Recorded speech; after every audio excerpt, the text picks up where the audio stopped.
amigos! Eu sou o Nico e hoje vamos explorar a savana africana com a guia Ana. Vamos conhecer animais incríveis. Sempre observe de longe e respeite o habitat deles. Olhem! É o leão! O leão ruge. Ruar!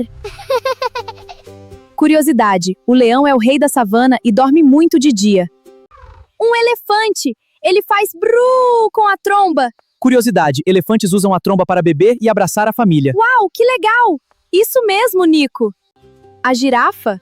Ela mastiga folhas altas. Curiosidade: a girafa tem o pescoço mais longo para alcançar as árvores. A zebra! Ela relincha e... Curiosidade: as listras da zebra ajudam a se camuflar na grama. O hipopótamo! Ele faz grum! Curiosidade: o hipopótamo fica na água para se refrescar e come plantas.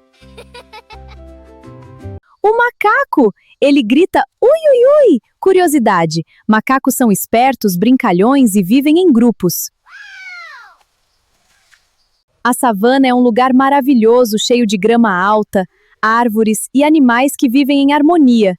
É o lar de muitos bichos incríveis como estes. Que aventura maravilhosa! Lembre-se, observe os animais de longe, respeite o habitat deles e nunca os perturbe. Até a próxima, amigos! Tchau, tchau! Tchau, tchau! Até logo! Abraços do seu amigo Nico!